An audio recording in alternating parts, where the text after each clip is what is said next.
Halo, assalamualaikum warahmatullahi wabarakatuh. Berjumpa lagi dengan Daring Ma Channel, channel yang senantiasa menemani teman-teman semua dalam belajar P3K.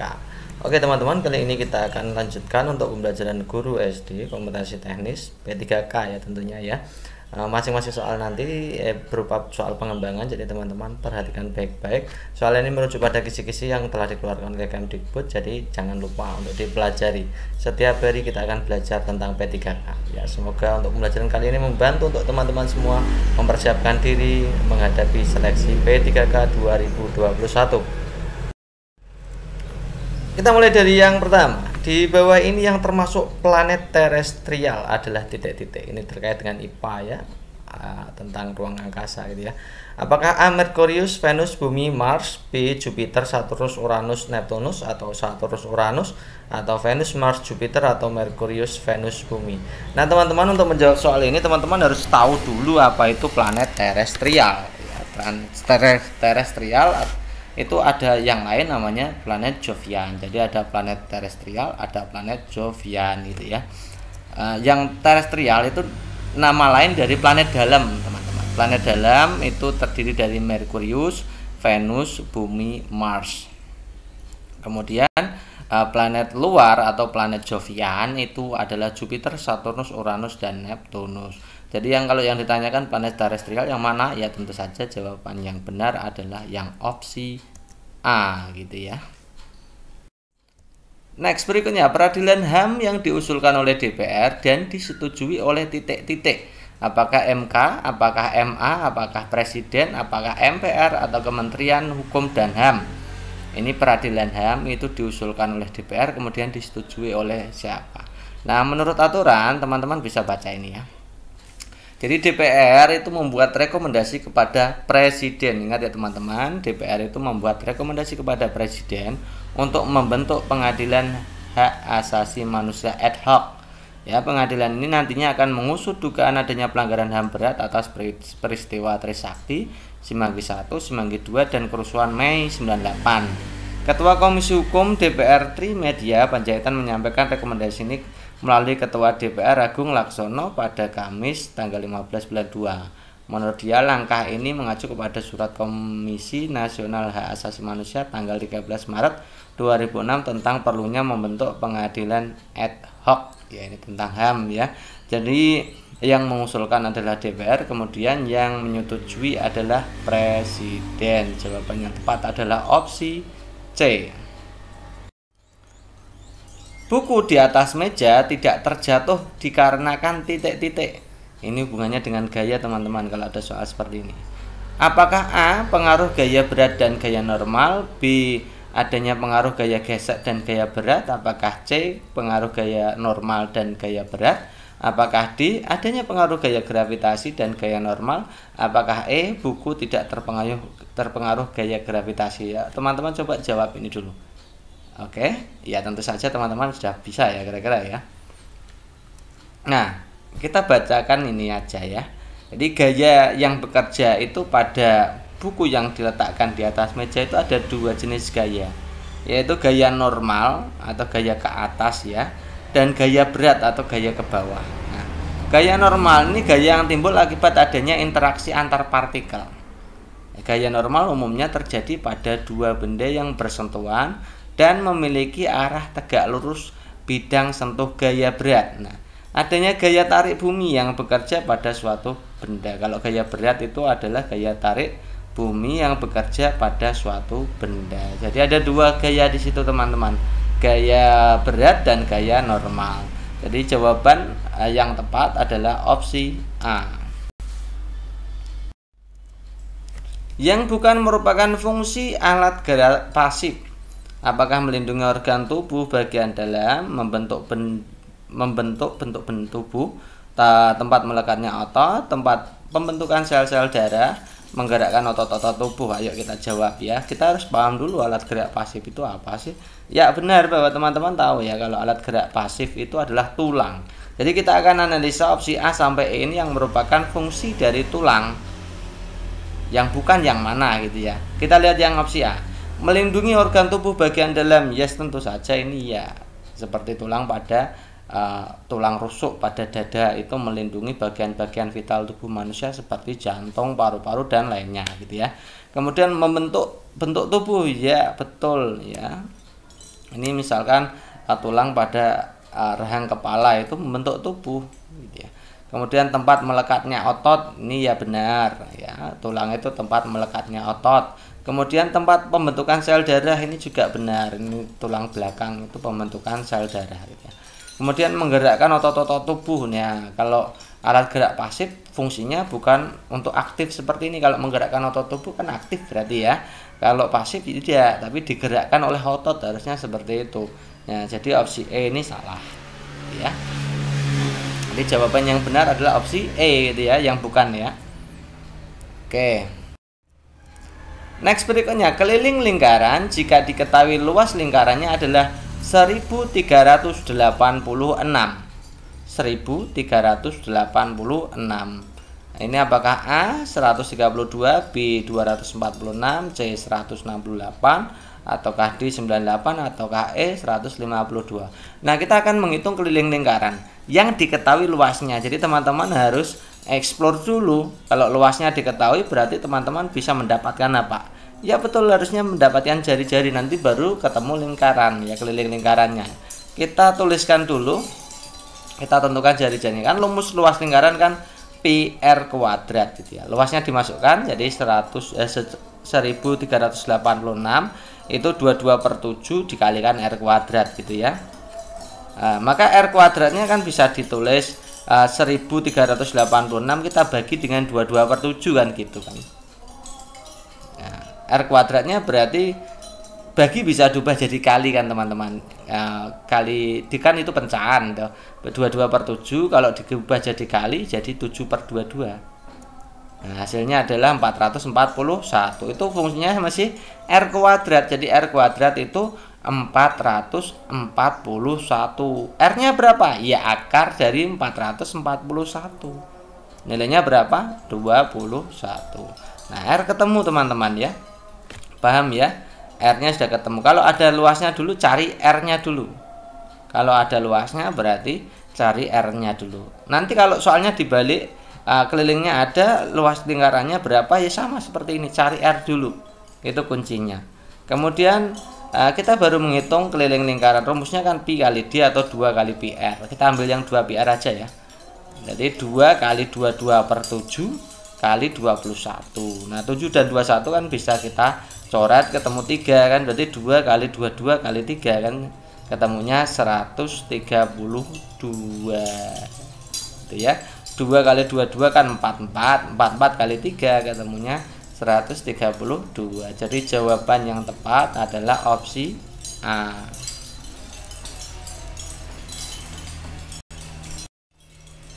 Next berikutnya, seorang anak berayun pada ayunan seperti pada gambar. Gambarnya seperti ini ayunannya.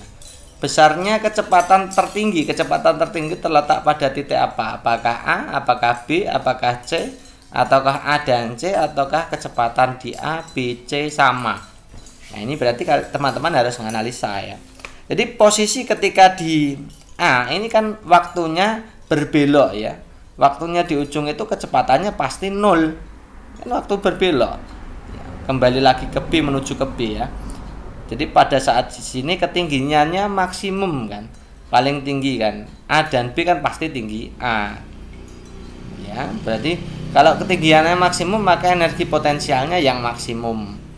Yang paling tinggi energi potensialnya di A tapi kecepatannya paling rendah. Nah, ketika di C sama seperti di A ya. Energi potensialnya sama, maksimum paling tinggi di situ. Kenapa? Karena ketinggian A dan C sama. Kecepatannya ini kan waktunya berbelok, maka kecepatannya juga 0. Nah, ini pasti kecepatan paling tinggi ini. Ini yang paling tinggi adalah kecepatannya. Jadi kecepatannya maksimum, energi potensialnya paling rendah, maka energi kinetiknya paling tinggi. Jadi energi kinetik itu tergantung dari kecepatan. Kalau energi potensial tergantung dari ketinggian. Ketika di A itu kan ketinggiannya maksimum, maka energi potensialnya maksimum. Kecepatannya 0, energi kinetiknya pasti 0 juga. Ya, 0 juga. Ketika di C energi potensialnya maksimum, energi kinetiknya 0, kecepatannya 0 gitu ya. Jadi jawaban yang tepat mana kecepatan tertinggi berarti di titik B. Next berikutnya, kegiatan analisis kompetensi inti dan standar kompetensi lulusan penting dilakukan untuk mengetahui apakah menunjang standar kompetensi lulusan. Ya. Di situ ada pernyataan dari A, B, C, D, E. Ya. Yang mana yang bukan merupakan pentingnya kegiatan analisis KI dan KD. Yang perlu diperhatikan dalam menganalisis KI dan KD. Apakah A, dimensi pengetahuan pada SKL dan KI? Apakah B, komponen pengetahuan keterampilan pada SKL dan KI? Tempat penerapan yang digambarkan pada SKL dan KI? Waktu penerapan yang digambarkan pada SKL dan KI? Atau melihat keterkaitan antara SKL dan KI? Coba kita akan pahami. Oke, kita akan bahas langkah-langkah analisis SKL dan KI. Nanti teman-teman tahu hal yang perlu diperhatikan apa dari sini gitu ya. Yang pertama, kegiatan pertama adalah kita harus membaca, kemudian memahami Permendikbud nomor 20 tentang 2016 tentang standar penilaian ini SKL dan SKL ini ya, Permendikbud tentang SKL atau standar kompetensi lulusan. Kemudian yang kedua, melihat tuntutan yang ada pada deskripsi SKL dan KI. Melihat tuntutan yang ada pada deskripsi SKL dan KI ini artinya itu pada gradasi berpikirnya, level berpikirnya pada SKL dan KI gitu, dilihat dulu. Kemudian yang diperhatikan adalah, nah ini berarti kita fokus ke sini. Yang pertama, dimensi pengetahuannya, level kognitifnya itu apa pada SKL dan KI. Apakah C1, C2, C3, C4 dan seterusnya gitu ya. Kalau psikomotorik ya P1, P2 sampai P5. Kalau efektif A1, A2, A3, A4, A5 gitu ya. Dimensi pengetahuannya harus tahu dulu ya, yang penting ya. Kemudian kalau yang kedua adalah komponen pengetahuannya, komponennya seperti apa. Yang ketiga, tempat penerapan yang digambarkan SKL dan KI. Ada dimensi pengetahuan, ada komponen pengetahuan, ada tempat penerapan. Kemudian yang keempat adalah melihat keterkaitan antara SKL dan KI gitu ya teman-teman ya. Jadi waktu tidak ada di situ ya. Lihat ya. Nah, maka kita bisa jawab. Dimensi pengetahuan tadi ya, komponen pengetahuan ya, tempat penerapan ya, waktu yang tidak ada ya. Jadi jawaban yang tepat adalah opsi D. Di bawah ini yang merupakan IPK kunci yang sesuai untuk KD 31 menentukan dan menganalisis hubungan sudut yang dibentuk dari dua garis sejajar yang dipotong garis ketiga. Dua garis sejajar yang dipotong oleh garis ketiga. Apakah A menentukan menelaah hubungan sudut yang dibentuk dua garis sejajar yang dipotong garis ketiga? Apakah B menyimpulkan hubungan sudut yang dibentuk dari dua garis sejajar yang dipotong garis ketiga? Apakah C menentukan dan menggeneralisasi hubungan sudut yang dibentuk dari dua garis sejajar yang dipotong garis ketiga? Apakah D menganalisis sudut yang dibentuk dari dua garis sejajar? Apakah E menelaah hubungan sudut yang dibentuk dari dua garis sejajar yang dipotong oleh garis ketiga? Oke, jadi kita akan menentukan IPK kunci. Teman-teman kan juga harus paham ya, IPK kunci, IPK pendukung, dan IPK pengayaan gitu ya teman-teman ya. Bagaimana menentukan IPK kunci? Kita akan bahas di sini. Jadi mengembangkan IPK, indikator pencapaian kompetensi, itu harus paham ini dulu. Tentukan proses berpikir yang akan dilakukan oleh peserta didik untuk mencapai kompetensi minimum yang ada pada KD. Kemudian rumusan IPK kunci itu menggunakan KKO yang bisa diukur. Kemudian dirumuskan dengan kalimat yang sederhana, jelas, dan mudah dipahami. Tidak menggunakan kata yang bermakna ganda, hanya mengandung satu tindakan. Itu ya. Itu cara menentukan IPK. Nah, kita analisis itu dulu ya. Kemudian kita lihat ya. Menentukan menelaah ini ada dua. Ya, padahal tadi kita bahasnya kalau dalam menentukan IPK itu hanya mengandung satu tindakan. Ini kan ada dua tindakan. Menentukan, menelaah, berarti ini bukan gitu ya. Kemudian yang lihat yang B, menyimpulkan hubungan, menyimpulkan. Ini juga ya. Yang ini dulu, yang C juga. Yang C ini juga bertentangan dengan tadi aturan tadi, hanya menggunakan atau hanya mengandung satu tindakan. Ini kan ada dua tindakan. Jadi ini juga bukan.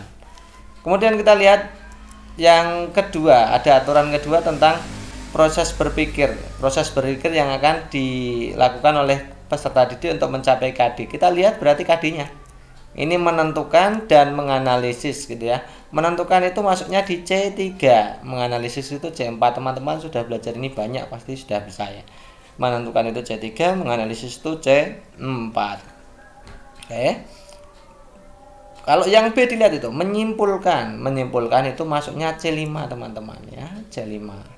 Jadi tidak pas, kan harus sesuai proses berpikirnya. Berarti kalau C5 itu bukan IPK kunci tapi IPK pengayaan. Jadi ini jawabannya salah gitu ya. Tinggal dua. Kita lihat yang opsi D, ini menganalisis, ini berarti C4. Menelaah juga C4. Nah, coba kita lihat yang materinya di situ dilihat. Yang dibentuk dari dua garis sejajar. Apa bisa sudut dibentuk dari dua garis sejajar saja? Itu berarti kan penulisan materinya tidak lengkap. Ya, berarti opsi D ini salah ya. Yang benar berarti opsi E gitu ya teman-teman ya. Kriteria yang harus dipenuhi indikator kunci titik-titik adalah titik-titik kecuali. Mana kriteria yang harus dipenuhi untuk menjadi indikator kunci? Apakah urgensi, keterkaitan, kedalaman, relevansi, atau keterpakaian? Ini yang kecuali. Oke, untuk menjawab soal ini teman-teman harus paham ini. Jadi indikator kunci ini indikator yang sangat memenuhi kriteria UKRK, urgensi, keterkaitan, relevansi, dan keterpakaian. Teman-teman harus hafal ini, disingkat UKRK, urgensi, keterkaitan, relevansi, keterpakaian. Kemudian kompetensi yang dituntut adalah kompetensi minimal pada KD. Minimal pada KD gitu ya. Memiliki sasaran untuk mengukur ketercapaian standar minimal KD, dinyatakan secara tertulis dalam pengembangan RPP dan harus teraktualisasi, harus dilaksanakan itu ya dalam pelaksanaan proses pembelajaran sehingga kompetensi minimal yang harus dikuasai oleh peserta didik tercapai berdasarkan tuntutan KD. Jadi tadi kriterianya yang harus dipenuhi indikator kunci yang mana yang bukan. Urgensi tadi ada ya.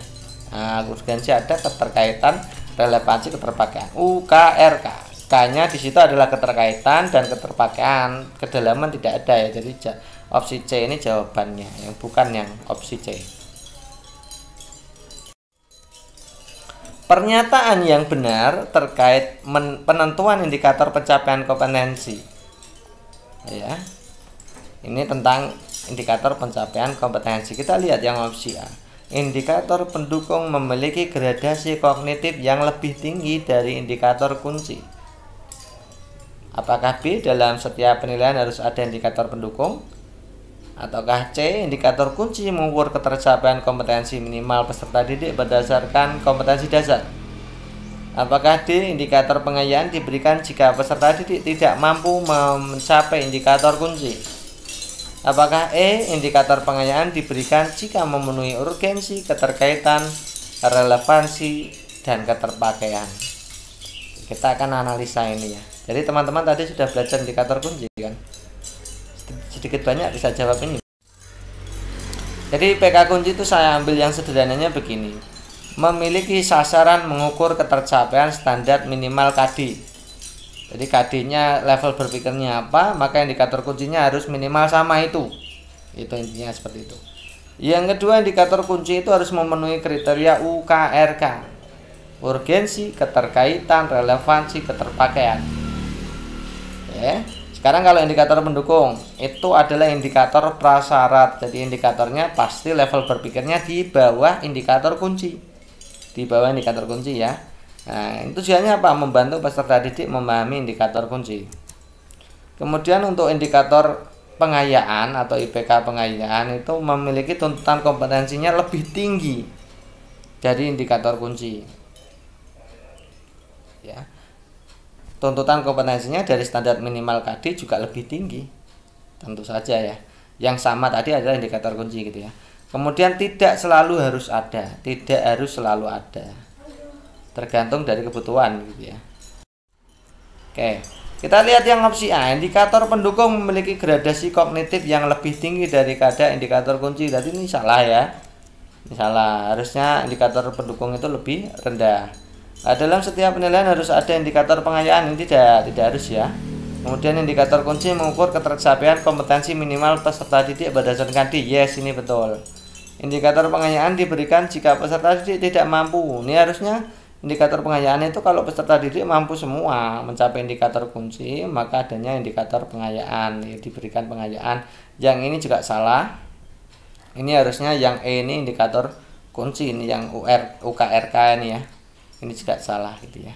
Jadi jawaban yang benar adalah opsi C.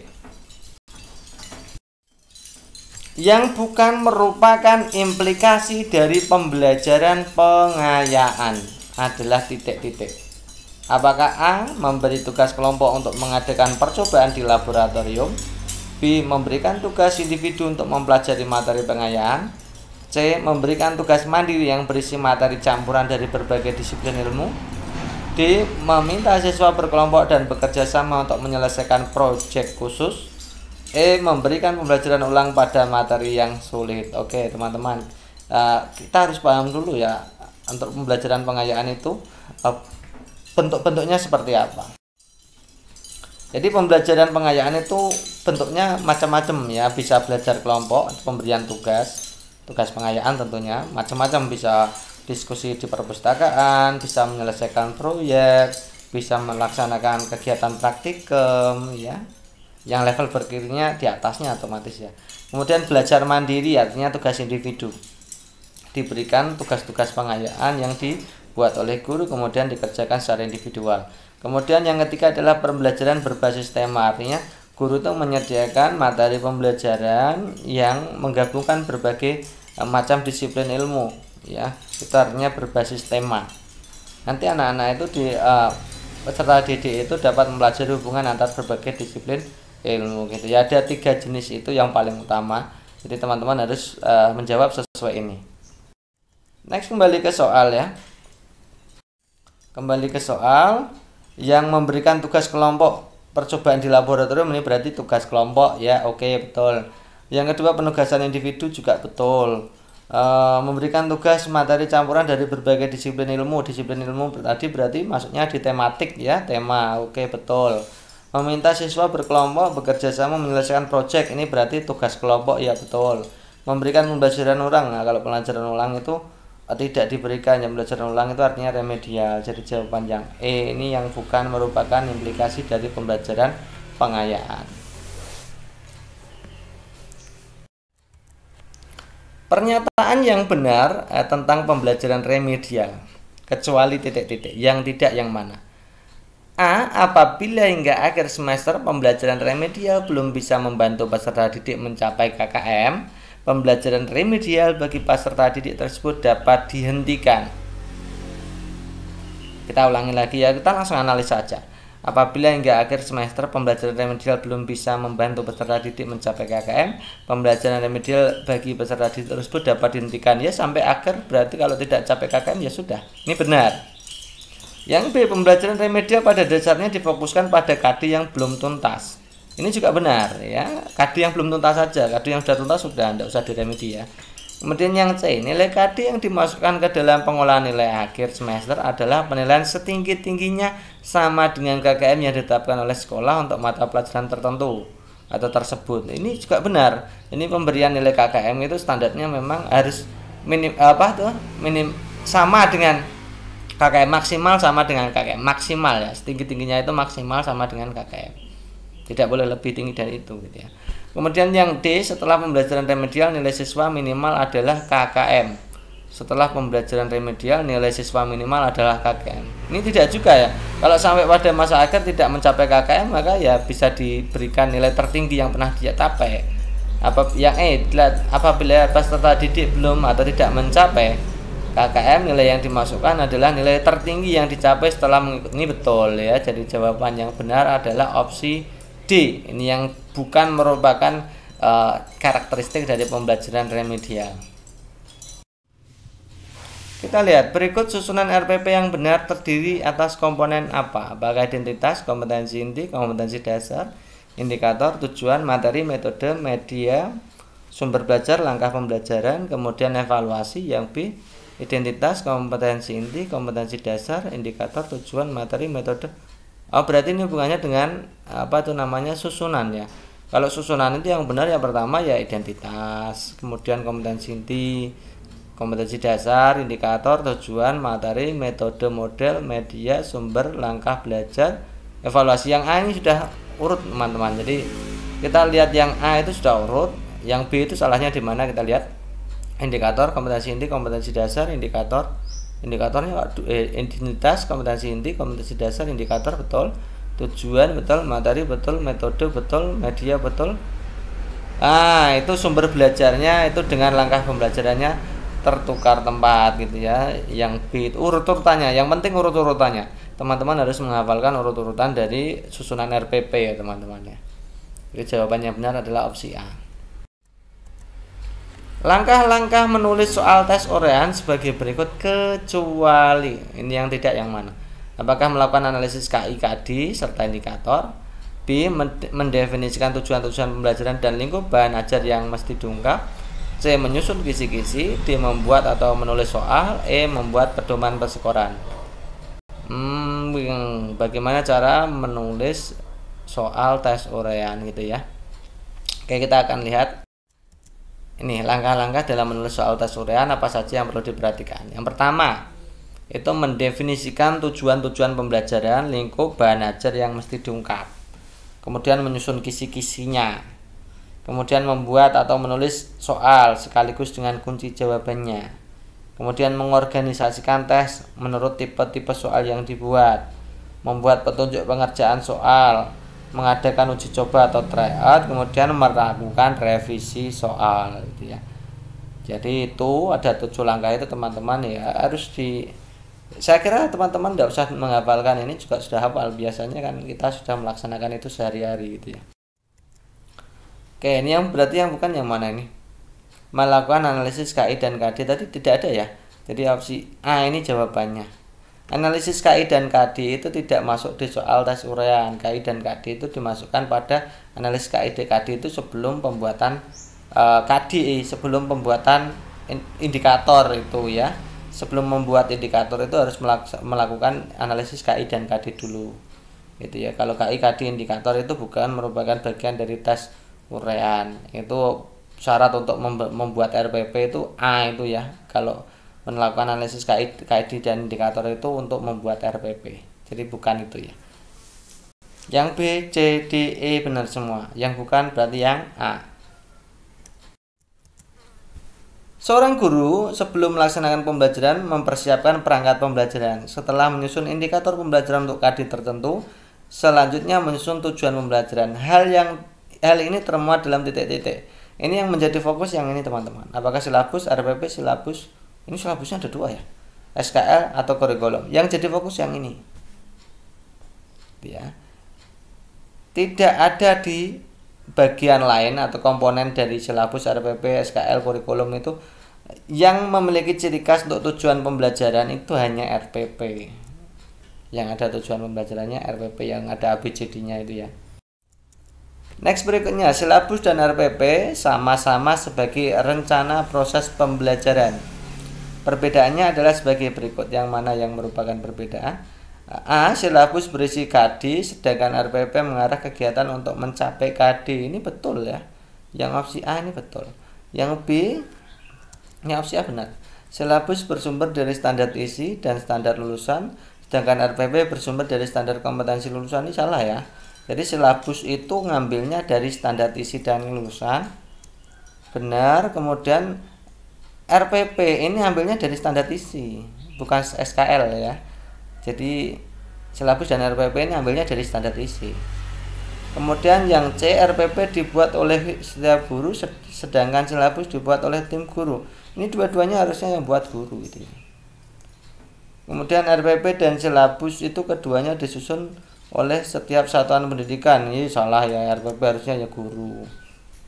Silabus berisi rincian kegiatan pembelajaran, Sedangkan RPP berisi pendekatan penilaian hasil belajar yang akan digunakan. Ini enggak ya teman-teman ya.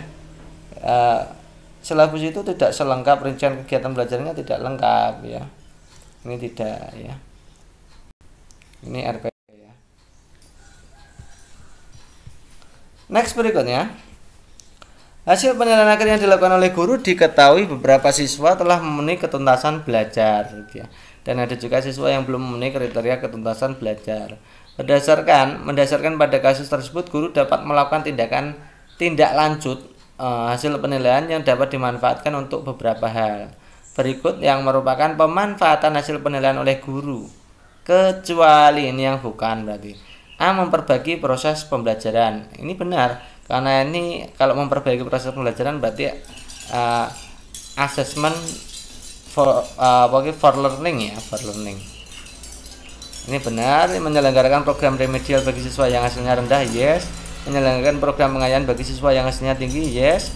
Mengadministrasikan hasil penilaian, menyusun laporan hasil penilaian. Ini yang manfaat berarti yang kecuali yang pasti yang D ini ya. Yang D ini yang bukan ya. Jadi jawaban yang tepat adalah opsi D. Next, pada sebuah rancangan pembelajaran RPP tertulis contoh rumusan indikator kompetensi, yaitu menjelaskan kondisi operasi sistem dan komponen perangkat keras. Jika seorang pendidik akan menyusun menjadi tujuan pembelajaran, maka rumusan yang tepat menyusun tujuan pembelajaran itu harus memenuhi A, B, C, D teman-teman ya. Kita lihat yang opsi A, kita akan analisa ini. Setelah melaksanakan proses pembelajaran melalui praktek, ini jelas ini ABCD ini ya.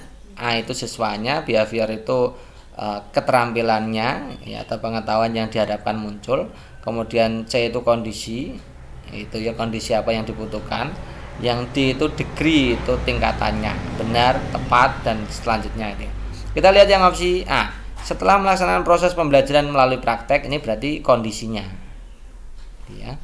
Siswa ini audiennya, menjelaskan kondisi operasi sistem, ini behaviornya ya, menjelaskan, menyelesaikan, menghitung, dan lain-lain gitu ya. Ini yang C, A, B, yang D nya tidak ada, ini berarti bukan gitu ya. Kemudian yang B, setelah melaksanakan proses pembelajaran dan menggali informasi melalui diskusi, setelah diskusi ini ya C, siswa ini A, menjelaskan ini B, benar ini D ya. Jadi A, B, C, D sudah masuk semua, jadi opsi B ini paling benar ya. Yang C, D, dan E silakan teman-teman cek sendiri gitu ya. Ini tidak, ini tidak, ini tidak. Yang C coba kita lihat. Siswa dapat menjelaskan, ini berarti kondisinya tidak ada. D, menjelaskan kondisinya berarti ini C-nya tidak ada, A-nya tidak ada. Yang E, setelah melaksanakan proses pembelajaran menggali informasi melalui diskusi, itu C-nya ada, materi kondisi operasi sistem. Nah, ini tidak ada A, tidak ada B ya. Jadi yang paling lengkap adalah opsi B. Sebuah perusahaan membuat batu bata, memiliki pekerja sebanyak 36 orang. 9 pekerja bisa mencetak 100 bata per orang dalam sehari. 12 pekerja mencetak 200 bata per orang dalam sehari. 15 pekerja bisa mencetak 250 bata per orang dalam sehari. Berapa buah batu bata yang dicetak dalam seminggu? Seminggu itu berarti 7 hari ya. Oke, kita akan lihat satu persatu. 9 pekerja, satu pekerjanya mencetak 100, berarti 9 kali 100 kali seminggunya 7, berarti 9 kali 100 kali 7. Jawabannya adalah 6.600. Kemudian kita lihat 12 pekerja 200 bata 7 hari kan. Berarti kalau 12 orang itu satu minggunya menghasilkan 12 kali 200 kali 7 kan gitu. Satu minggu kan 7 hari. 16.800. Kemudian yang 15 pekerja sama caranya, 15 kali satu orangnya 250 selama 7 hari. Jadi 26.250. Kalau kita total tambahkan ya, 6.600, 16.800 kan sudah 23.400. ditambah 26 kan, berarti jawabannya 49.650. Jadi jawaban yang tepat adalah opsi E. Hasil penjumlahan suku di atas hingga suku ke-60. Nah, ini penjumlahannya adalah 1, 6, 11, 16 dan seterusnya. Diminta untuk menjumlahkan, berarti mencari, kalau jumlah apa teman-teman? SN ya. Kalau mencari suku ke N itu ditulis UN, kalau jumlah berarti SN gitu ya. Kayak gini, saya tuliskan dulu balisannya. Yang langkah-langkahnya begini, teman-teman harus menentukan ini. Ini biasanya itu barisannya aritmatika.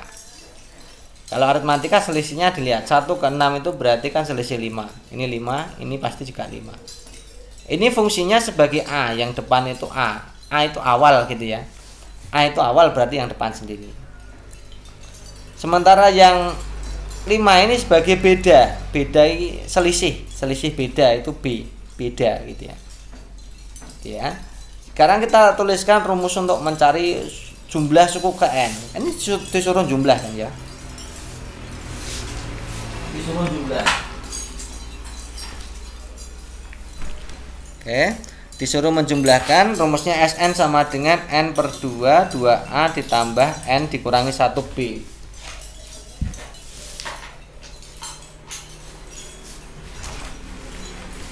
Kita cari, berarti cari apa dulu ini? Oh, ke 60 ya. Suku ke 60 berarti N nya 60, S60 berarti 60 dibagi 2, 2A 2 kali 1 ditambah 60 dikurangi 1, bedanya 5. 60 dibagi 2 itu 30. 2 kali 1 2, 60 dikurangi 1 59 kan teman-teman, kali 5. Ini yang dikalikan dulu, yang dikerjakan ya. Jadi 59 kali 5 dulu baru ditambah 2 kan gitu. Jadi 2 ditambah 59 kali 5 295. Ditambah 2, 295 tambah 2 itu 297. Jadi 30 kali 297 hasilnya adalah 8.910. Jadi jawabannya itu ya.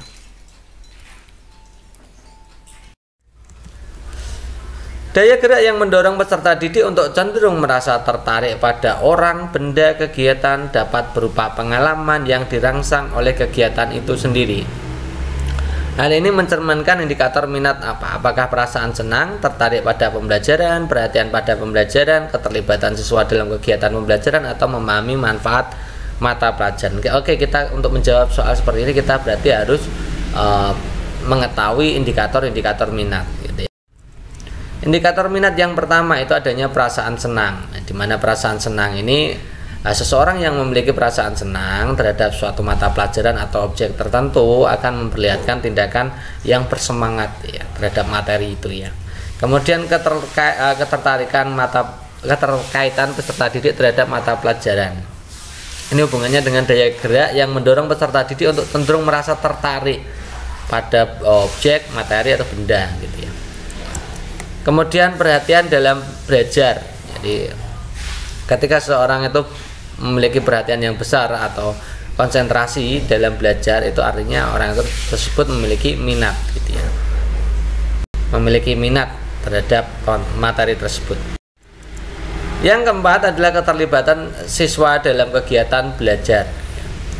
Jadi keterlibatan ini dalam arti partisipasi peserta didik ini ya. Karena sangat penting ya teman-teman kan, apabila peserta didik terlibat aktif maka hasilnya tentu saja lebih baik gitu ya.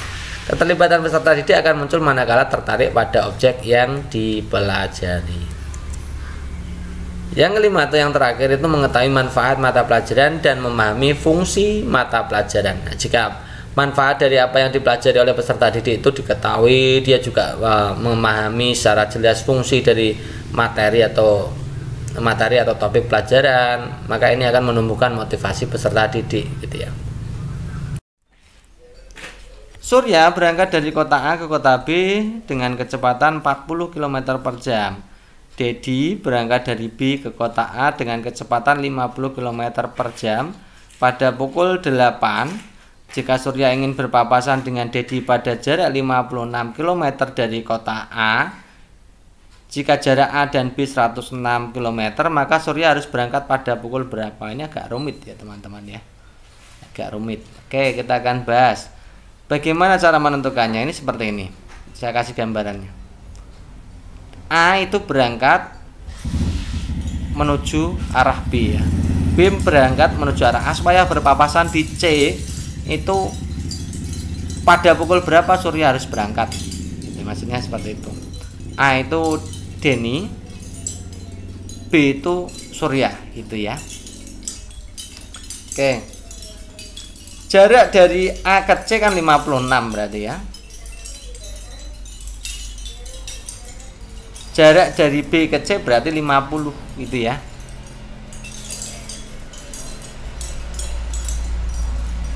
Waktu Surya itu jarak bagi kecepatan, jaraknya berarti 56/40 ya, kecepatannya 40 kan, jadi ketemunya 56/40 jam waktu Surya. Waktu Dedi jarak dibagi kecepatan kan, berarti jaraknya 50, kecepatannya 50, jadi 1 jam tuh. Jadi selisih waktunya kan 56/40 dengan 1 kan, selisihnya berapa? Ketemunya adalah 16/40 kan berarti ya. 1 kan diganti 40/40 kan bisa. Jadi 56 dikurangi 40/40 kan berarti 16. Jadi 16/40 itu kalau disederhanakan 2/5 jam kan. Selisihnya harus 2/5 jam kan itu. Berarti kalau dibuat menit ya kalikan aja 60. 2/5 kali 60 berarti ketemunya 24 menit. Berarti selisihnya harus 24 menit. Dilihat di situ. Surya harus berangkatnya berarti tadi kan Dedi berangkatnya jam 8.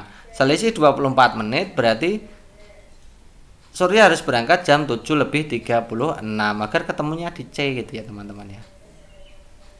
Paham ya?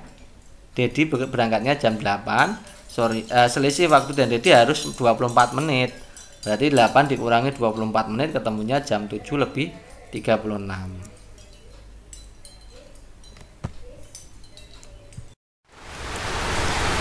Budaya yang ada di masyarakat kita sangatlah beragam, seperti kesenian, kepercayaan, norma, kebiasaan, dan adat istiadat. Nah, peserta didik yang kita hadapi mungkin berasal dari berbagai daerah yang tentunya memiliki budaya yang berbeda-beda, sehingga kelas yang kita hadapi termasuk kelas multikultural. Ya. Berikut yang bukan merupakan ciri-ciri pendidikan multikultural adalah titik-titik. Apakah tujuannya pembelajaran adalah menciptakan manusia berbudaya? Materinya mengajarkan nilai-nilai luhur kemanusiaan, metodenya demokratis yang menghargai aspek-aspek perbedaan dan keberagaman, model pembelajarannya mengedepankan kegiatan aktif, kreatif, efektif, inovatif, dan menyenangkan, ataukah penilaian meliputi aspek persepsi, apresiasi, dan tindakan terhadap budaya lainnya. Berarti kita harus paham teman-teman ya, apa saja yang menjadi ciri-ciri dari pendidikan multikultural atau banyak budaya, beragam budaya. Coba teman-teman simak penjelasannya berikut ini. Jadi menurut Khairul ya, itu pendidikan multikultural, nah susah banget ya mengatakan itu. Multikultural itu memiliki ciri-ciri sebagai berikut. Yang pertama, itu terkait dengan tujuannya. Jadi tujuan pendidikan dari multikultural adalah membentuk manusia berbudaya. Ya, menciptakan manusia berbudaya atau berperadaban. Kemudian tinjauan berikutnya tentang materinya. Jadi tujuannya membentuk manusia budaya. Yang kedua, materinya itu mengajarkan nilai-nilai luhur kemanusiaan, nilai-nilai kebangsaan, nilai-nilai kelompok etnis atau kultural tertentu, ya. Itu materinya. Kemudian yang ketiga tentang metodenya. Metode yang digunakan adalah metode demokratis, di mana metode demokratis itu menghargai aspek-aspek perbedaan, keberagaman budaya, bangsa, dan kelompok etnis atau multikulturalisme gitu ya teman-teman. Dan tujuan materi metode yang terakhir adalah evaluasi. Jadi dalam mengevaluasi itu ditentukan pada penilaian terhadap tingkah laku anak didik yang meliputi. Jadi pada evaluasinya itu memperhatikan penilaian terhadap tingkah laku peserta didik ya, yang lengkap, yang meliputi tahap persepsi atau aspek persepsi, apresiasi, dan tindakan terhadap budaya lainnya. Ada 4 itu teman-teman ya, ciri-ciri dari pendidikan multikultural Yang satu adalah tujuannya membentuk manusia budaya, materinya mengajarkan nilai-nilai luhur kemanusiaan, kebangsaan, dan nilai budaya. Kemudian metodenya menggunakan metode demokratis yang menghargai perbedaan dan keberagaman. Evaluasinya menggunakan evaluasi tingkah laku yang meliputi aspek persepsi, apresiasi, dan tindakan. Ada 4 itu ya teman-teman. Kembali ke soal, berarti yang ciri-ciri pendidikan multikultural ini yang bukan yang mana? Untuk opsi A, tujuannya berarti benar. Tujuannya benar, materinya benar, metodenya benar. Yang tidak ada adalah model, teman-teman. Jadi model pembelajaran mengedepankan kegiatan aktif, kreatif, efektif, inovatif, menyenangkan ini tidak termasuk dengan ciri-ciri pendidikan multikultural. Yang E, pendidikan meliputi aspek persepsi tadi, penilaian meliputi aspek persepsi, apresiasi tadi benar. Jadi jawaban yang paling benar adalah opsi D, yang bukan adalah opsi D.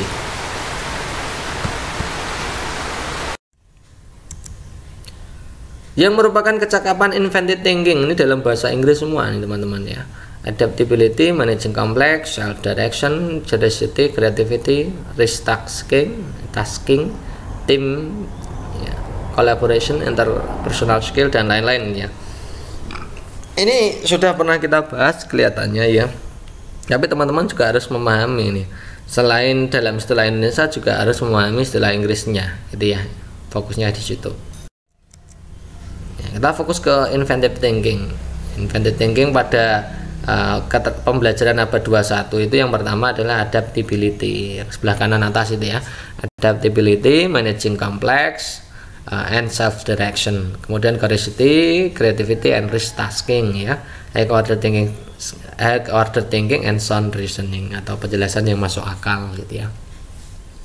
Kalau high productivity itu ada prioritizing ya, planning, managing for result, effective use of real world tool, ability to produce relevant high quality product, itu masuknya di high productivity. Effective komunikasi ada teaming, collaboration and interpersonal skill, personal, social, and civic responsibility, interactive communication, itu maksudnya di effective communication.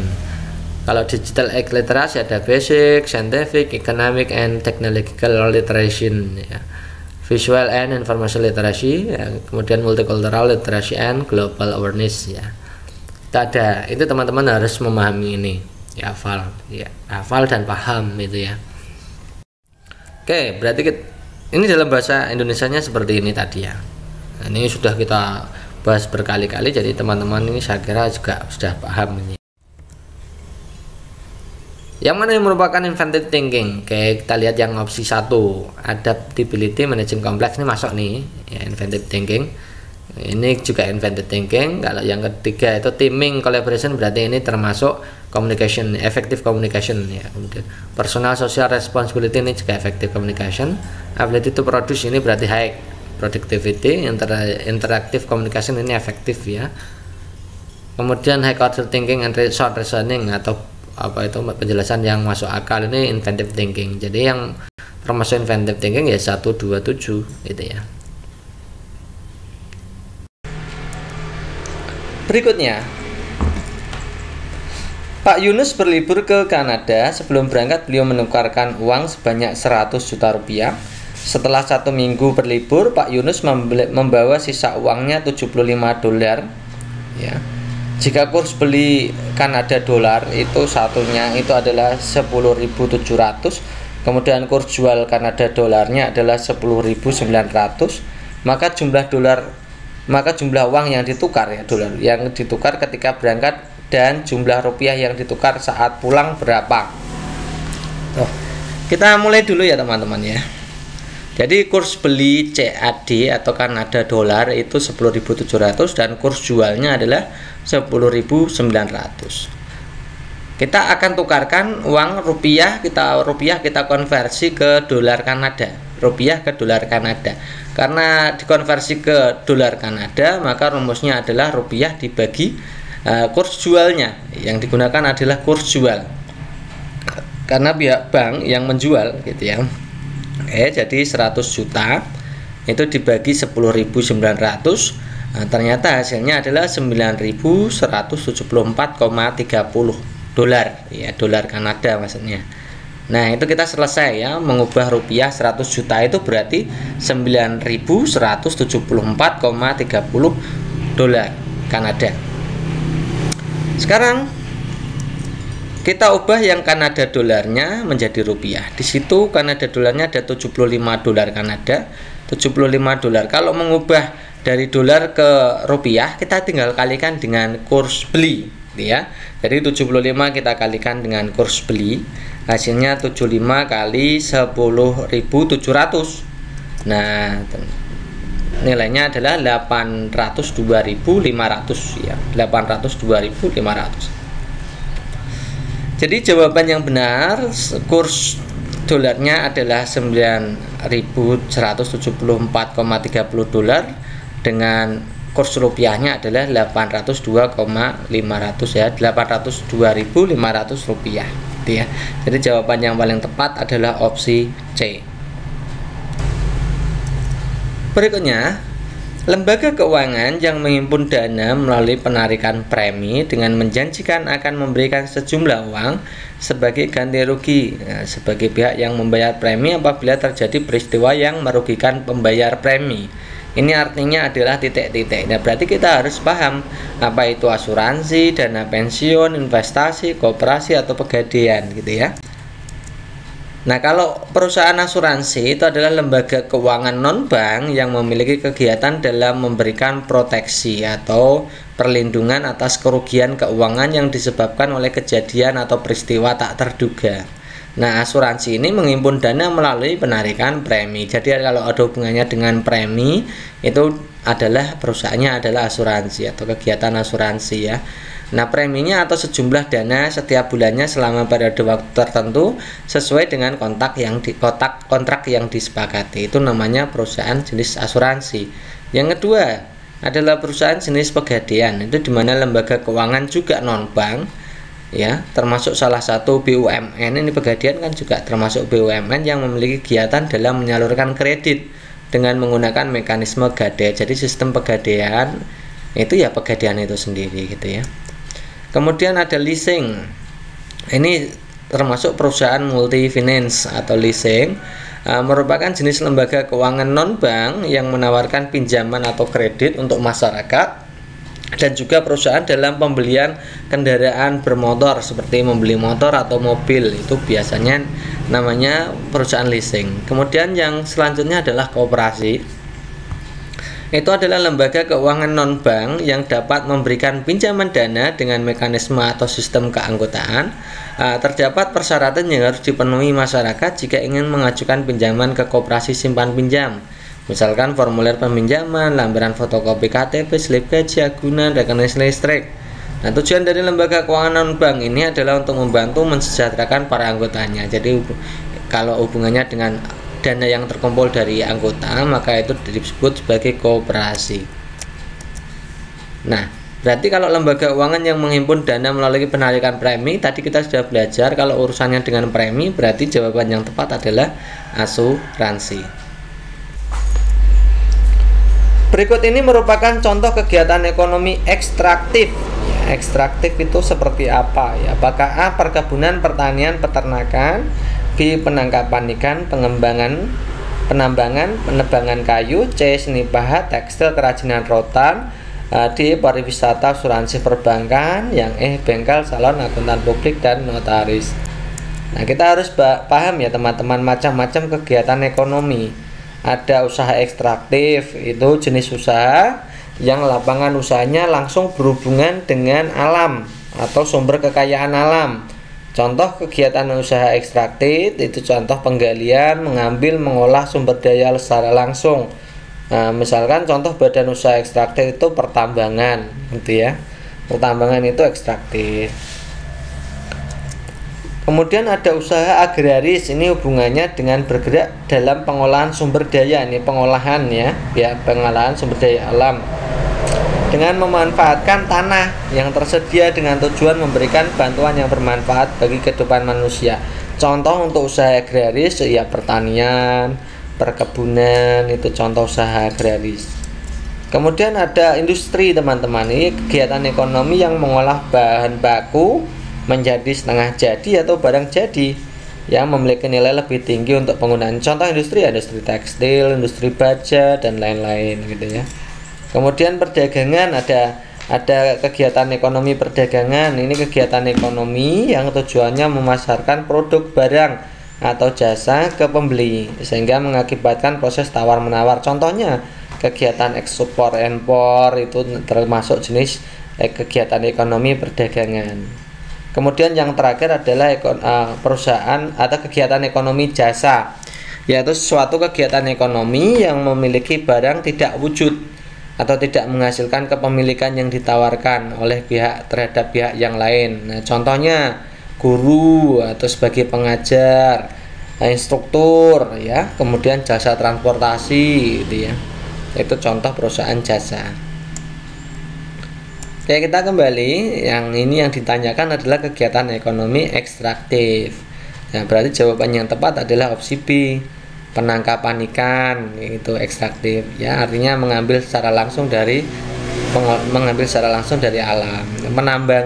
Penebangan kayu itu contoh kegiatan ekstraktif. Kalau perkebunan agraris gitu ya. Nah, seni pahat, kalau tekstil itu industri ya.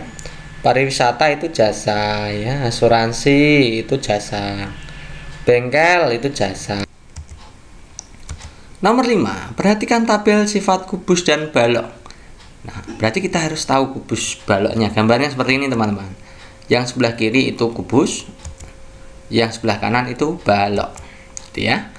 Kita lihat kubus yang nomor 1 memiliki 6 sisi, benar. Sisinya bagian depan, bagian belakang, kanan 1, kiri 1, atas 1, bawah 1. Jadi ada 6. Gitu ya. Sisi itu bidangnya, permukaannya. Beda ya antara bangun datar dengan bangun ruang. Kalau sisi pada bangun ruang itu menandakan bidang atau permukaannya. Gitu ya. Nomor 1 berarti benar. Kita centang aja. Kemudian nomor 2, semua rusuk sama panjang. Pada kubus apakah semua rusuknya sama panjang? Yes. Jadi semuanya kubus, semua rusuk pada kubus sama panjang. Baik AB itu rusuk AB, rusuk itu garisnya teman-teman ya. BC itu juga sama, BF itu sama, CG itu juga sama ya. Kemudian memiliki 8 rusuk, kita hitung rusuk tadi garisnya ya, dihitung ya. Nah, ternyata rusuknya itu bagian bawah ada 4, bagian yang tegak itu ada 4, dan bagian atas ada 4. Harusnya 4, 4, 4 jadi 12. Nah, ini ditulis 8, berarti yang ketiga ini salah gitu ya. Kemudian balok, lihat yang sebelah kanan. Balok memiliki 12 rusuk, coba garisnya teman-teman hitung. Itu benar tepat ada 12 ya. Oke. Semua sisi persegi. Nah, ini salah ya. Karena balok itu sisinya bentuknya persegi panjang gitu ya. Jadi ini salah. Kemudian sisi berhadapan sama luasnya. Misalkan sisi depan atau ABFE, teman-teman lihat ABFE itu berhadapan dengan DCGH. DCGH itu yang bagian belakang. Bagian depan dan bagian belakang itu otomatis luasnya sama karena bentuknya sama, kongruen gitu ya. Jadi betul. Nah, pernyataan yang salah berarti nomor 3 dan nomor 5. Nomor 6, pengertian wawasan Nusantara. Kita langsung saja ya teman-teman. Kalau pengertian wawasan Nusantara kita langsung buatkan. Yang paling benar adalah opsi B. Jadi cara pandang bangsa Indonesia terhadap rakyat, bangsa, wilayah NKRI yang meliputi darat, laut, udara, di atasnya sebagai satu kesatuan politik, ekonomi, sosial, budaya, pertahanan, dan keamanan. Yang opsi A dilihat teman-teman, cara pandang bangsa Indonesia mengenai diri dan tanah airnya sebagai negara kepulauan dengan semua aspek kehidupan yang beragama. Nah, ini kata-kata yang beragama ini kurang tepat ya, karena kesatuannya tidak hanya beragama, tapi kesatuan politik, ekonomi, sosial, budaya, dan pertahanan keamanan. Opsi C, cara pandang dalam membentuk identitas ciri kelompok atau bangsa dalam mewujudkan, ini juga kurang, tidak tepat ya.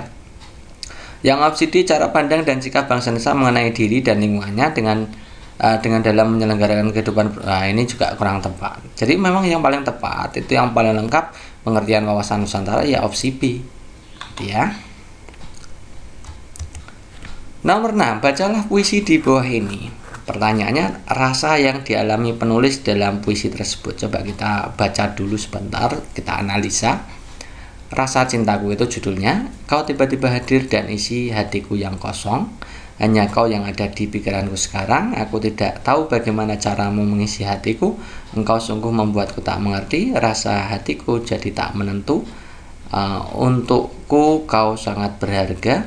Lihat diriku yang berjuang untuk cintamu. Aku sangat mencintaimu, namun kau tak pernah sadari itu. Walau perih hati ini, aku di sini akan selalu setia menantimu. Jadi ini posisinya itu si laki-laki itu belum mengungkapkan rasa cintanya, karena di situ ada kata-kata rasa hatiku tak menentu. Jadi ini porsinya bukan sedih ya. Ini porsinya kalau dalam bahasa Jawa itu apa itu namanya? Ya anggap saja kalau bahasa umumnya itu galau gitu ya. Ini galau, posisi galau gitu ya. Jadi jawaban yang paling tepat adalah opsi A.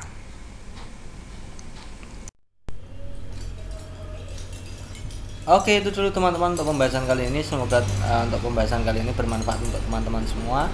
Dan tetap semangat belajarnya ya teman-teman. Jangan sampai kendor. Terima kasih atas perhatiannya. Assalamualaikum warahmatullahi wabarakatuh.